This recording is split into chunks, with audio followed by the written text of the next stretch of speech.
So yeah, this is basically where we are right now. This is a bit of a different format than you guys might know from me. I've been doing YouTube for the last 8 years, and it kind of has been a crazy journey.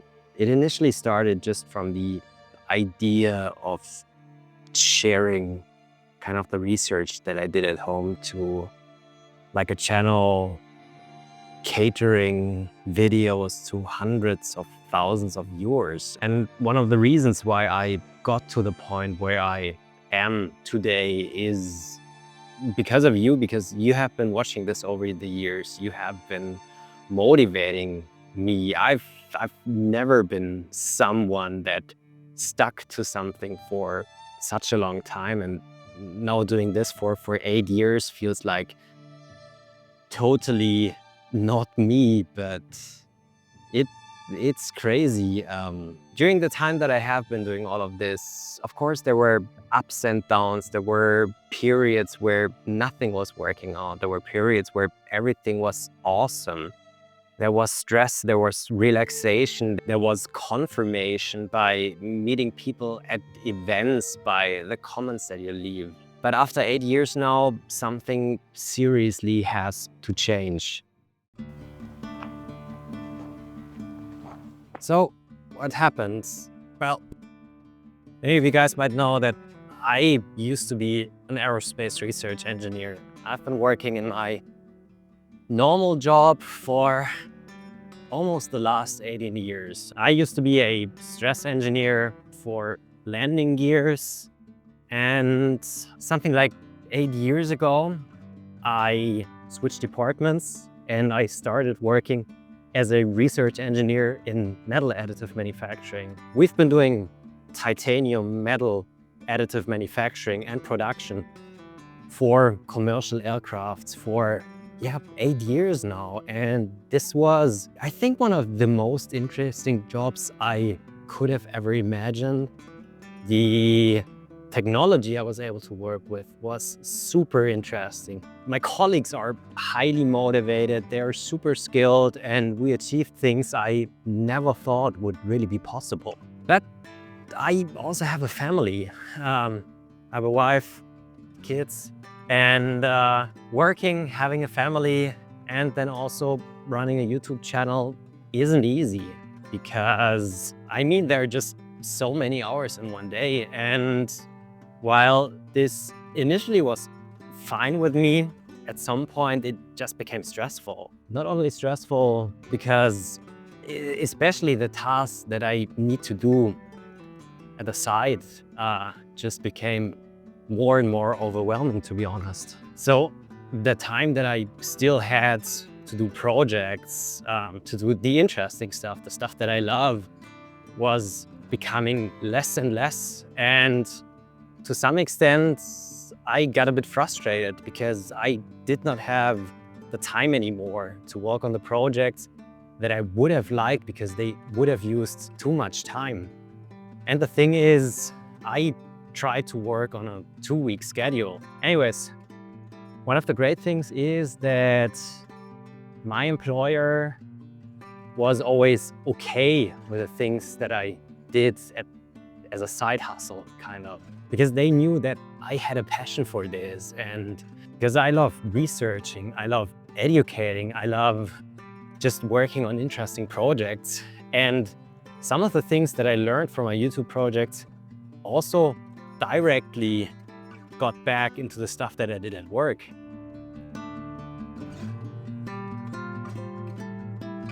So I think already 4 years ago, I reduced my working hours. I started working only 4 days a week, because that just gave me a bit more time to work on YouTube and still have a bit of time for the family.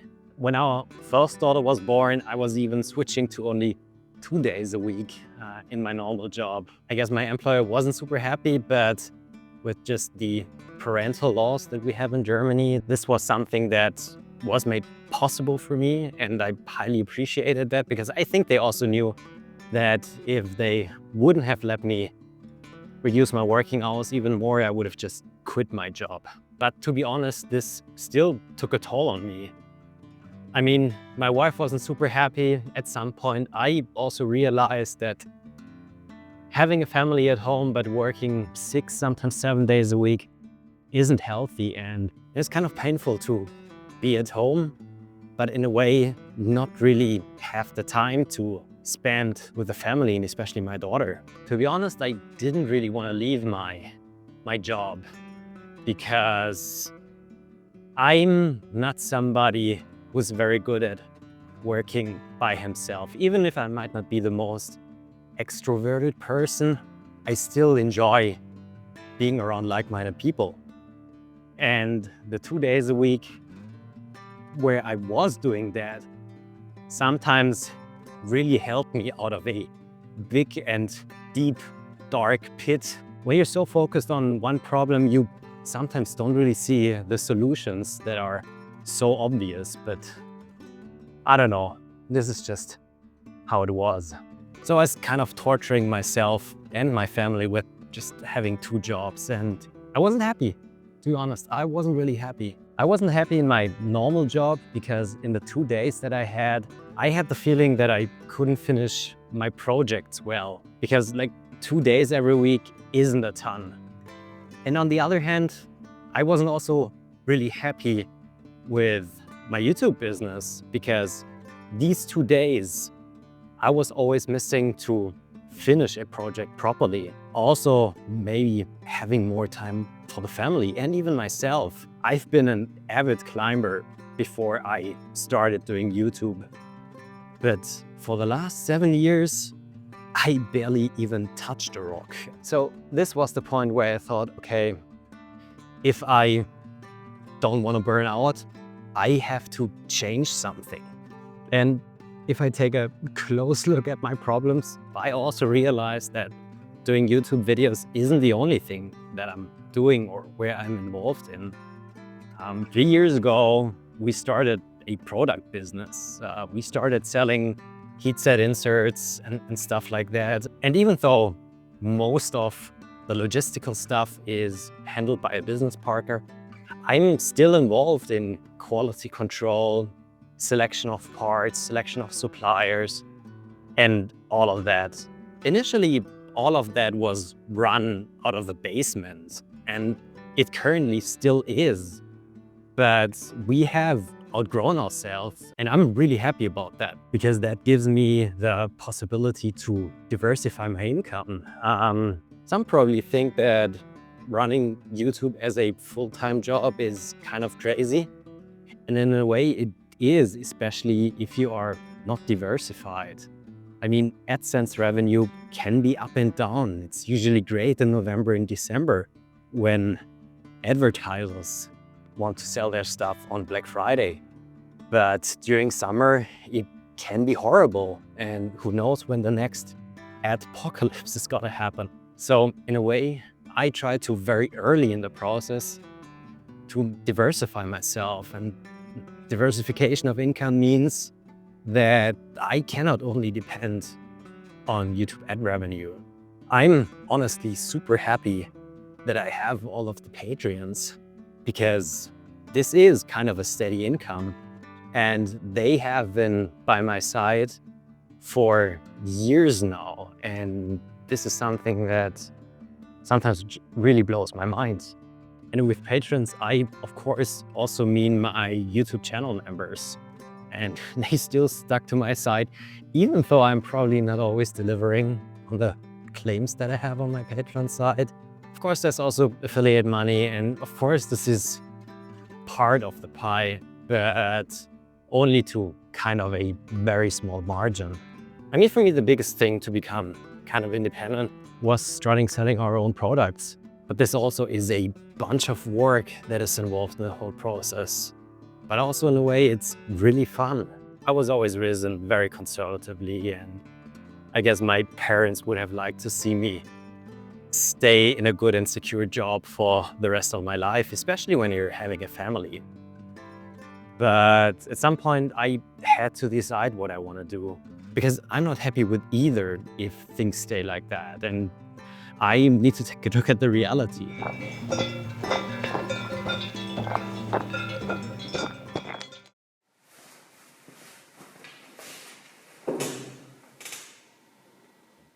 So what is changing? I guess you have read the title, and the major thing's gonna be that I quit my normal job and I will be doing this full time now. This wasn't an easy decision for me, to be honest, especially with having a family and a job that I really love. But this had been a decision that I should have done like ages ago. The other thing that's changing is, I mean, you kind of see it maybe already in the background, but let me show you something.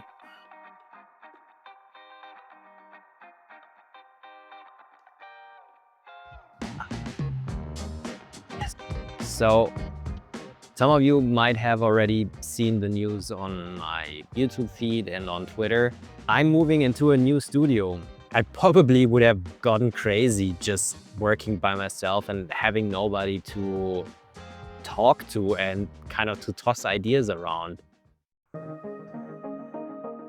So I've had my old studio for 2.5 years now. And it honestly was really convenient because it's really close to where I'm living. So I could always take the bike to work and even take my daughter with me to kindergarten in the morning. Initially, I had the whole 150 square meters right here for myself. I paid around $1,000, I think, for the whole place. And this was really nice. My old studio honestly was a really nice change compared to the basement and the office that I had at home. For once, of course, I had way more space than before, and just physically not living in the same place where you're also working kind of keeps a bit of stress away from you. And this is something that I always enjoyed.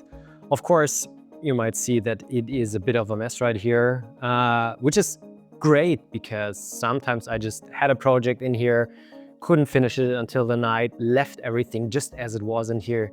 Nobody bothered me. I went back home where everything was nice, and then I got back here in the morning, back to the mess where I like to work. I guess almost 3 months ago, I decided to move in with Marius Hornberger and Reiter, two other amazingly talented creators. And we gonna build, or we are currently in the process of building an amazing creator space right here. The cool thing is that both are living really close to me. So when they both said that they were looking for a studio or a workshop, we kind of got to the point where we said, okay, let's look for something where we can all move into and have even symbiotic effects.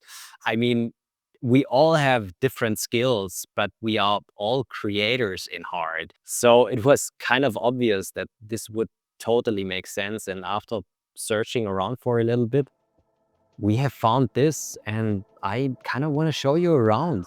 And the fact many don't really realize is that this new office, that this new studio probably only exists due to William Osman, because he organized open source, and open source brought Marius and me together.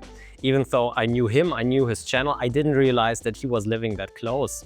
And when open source happened the first time in 2023, we got to know each other, and ever since talk and work together. And this wouldn't be a thing without open source and all of the dedication that William Osman has. I can really tell how grateful I am that he pours everything physically, mentally, and also financially into this event. And if you can make it next year, definitely try to check out open source, which is happening next year in July in the Bay Area again. A bit further to the north, maybe it makes accommodation a bit easier. But it is an event that is awesome for makers. It's an event that's awesome for creators. And to be honest, it's making this thing right here happen. And this is great. We're currently sitting in the space where I will have my new studio. And this is all currently just the studs for the drywalling that we're gonna do in here. The full place that we rented is around 400 square meters, which is a lot in square feet as well. And I think it's probably gonna be plenty for all of us to put our stuff in here and do some projects where we didn't have the space before, which is kind of awesome. I want to show you around and show you where we are currently at. But if you want to follow a detailed build log, definitely look at Marius' second channel, where he is documenting everything in like short video logs. So, all right, let's go. So let's grab a non-alcoholic beer out of the fridge and I guess get going.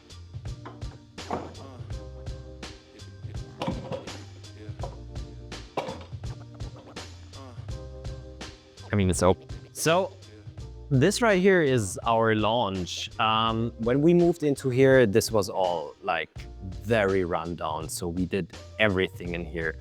We did the walls, we did a new ceiling. We added a kitchen right here in the back. We already have a sofa. My wife is actually pretty scared that I'm gonna move into here at some point. There's a microwave. There's already there's a coffee maker, and this is the place which already feels really home for us. We can have lunch in here, we can discuss stuff and just get out of the even more messy place that is outside, and we're gonna take a look at in a second. And what would be CNC kitchen without a real kitchen, to be honest? So let's get into the office. The lounge and the office are currently the only places that I would call finished. Of course, there's still stuff that we need to do, but I would say like 90% of everything is already finished. So yeah, this is gonna be the office. I think this is around like 35, 40 square meters where Marius, Robin and I will have our desks and we can work.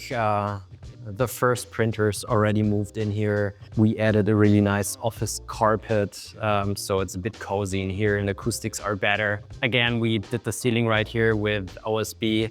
Finishing this room and the kitchen took us 4 weeks, 6 weeks. In a way longer than I expected, but to be honest, we will spend a ton of time in here, so I think we should rather make it right than having a place where we don't feel comfortable. And I guess one of the important things, especially if we want to be in here for a longer amount of time, especially if we want to grow in here, is that this is a place we like to go to and can be creative and feel comfortable. So this is the window. We'll later be able to look towards our studios and the big door in the front. But before we go there, let's quickly take a look at some other stuff. I don't even want to talk about electrics. This is still a pain point and I hope this is gonna be fixed pretty soon. Just a quick look. We have another room in here where we store our stuff. There's a restroom back there. There's a shower. Still some things to finish, but it's almost done. Second restroom in here. To be honest, all of the things in here were really run down and really lived down, I would say. And over the last couple of days, we painted all of the walls. And this is now looking so much better than before. There are no more stains on the wall. Everything is white and shiny. It just looks like a new place, which is so awesome. So let's go down into the basement.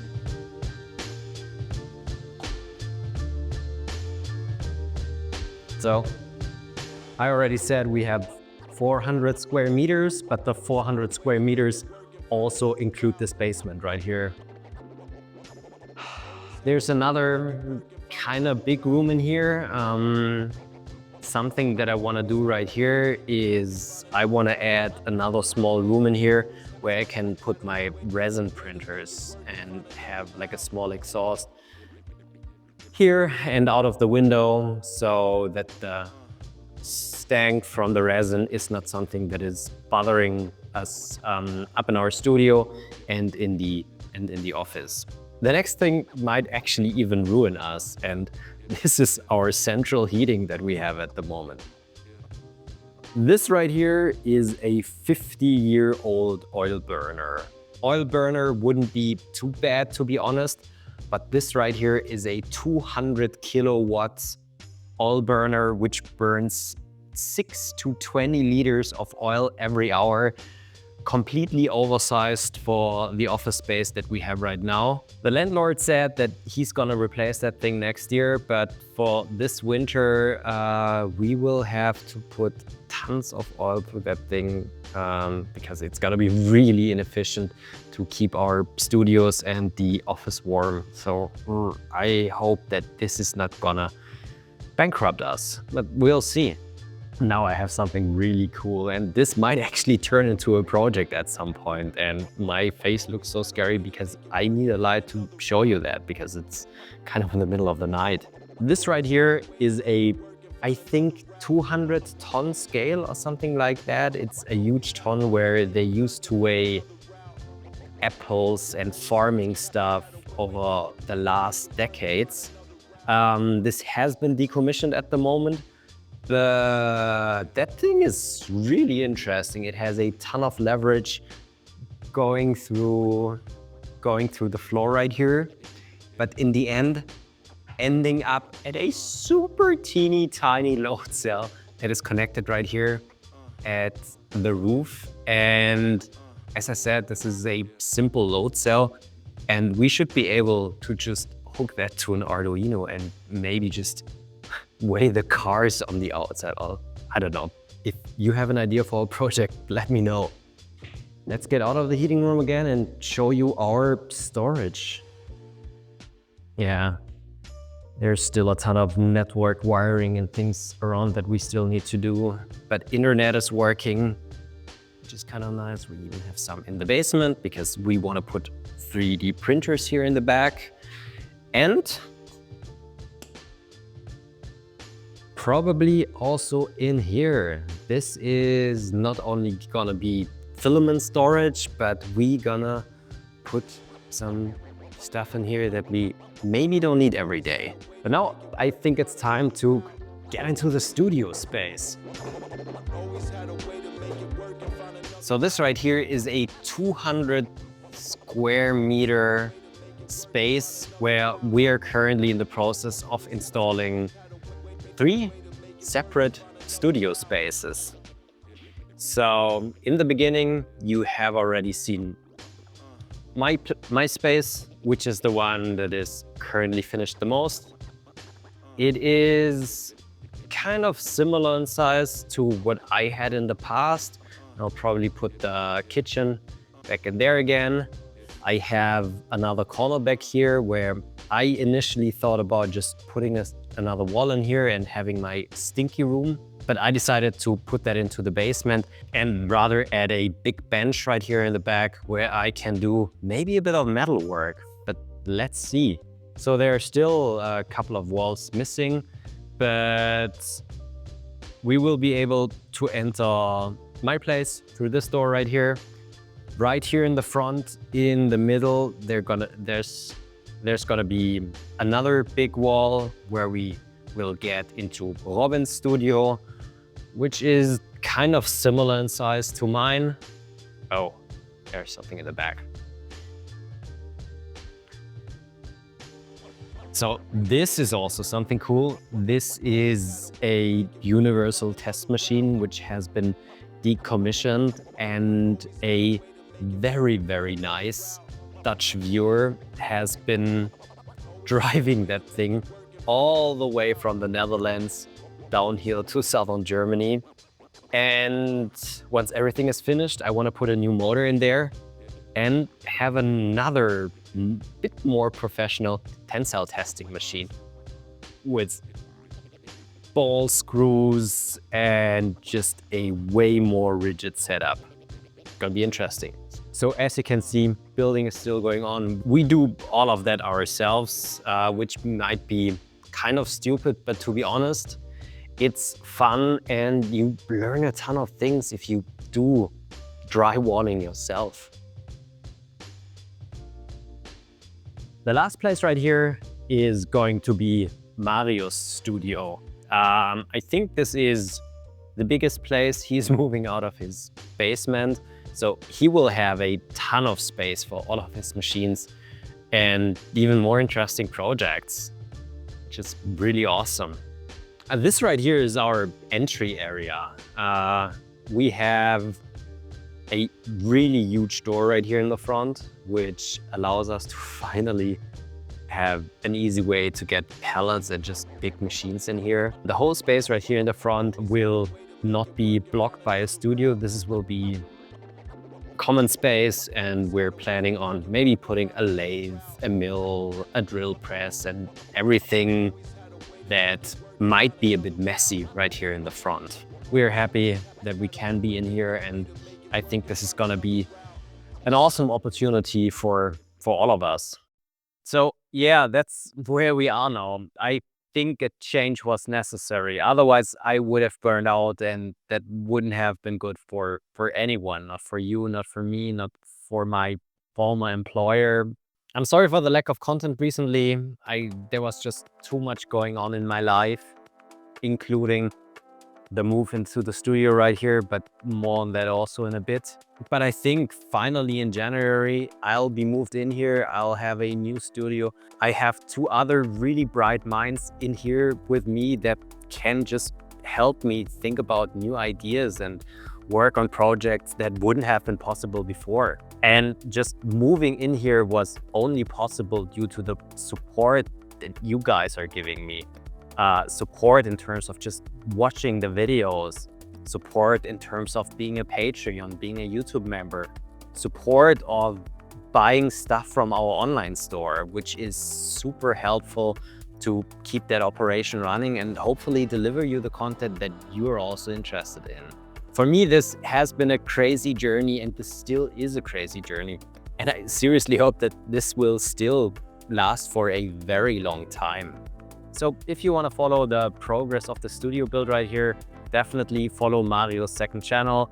I also regularly post stuff on X, Twitter, or whatever you want to call it. And I'm really looking forward to what we can do together in here. So have a good one. Auf Wiedersehen and goodbye.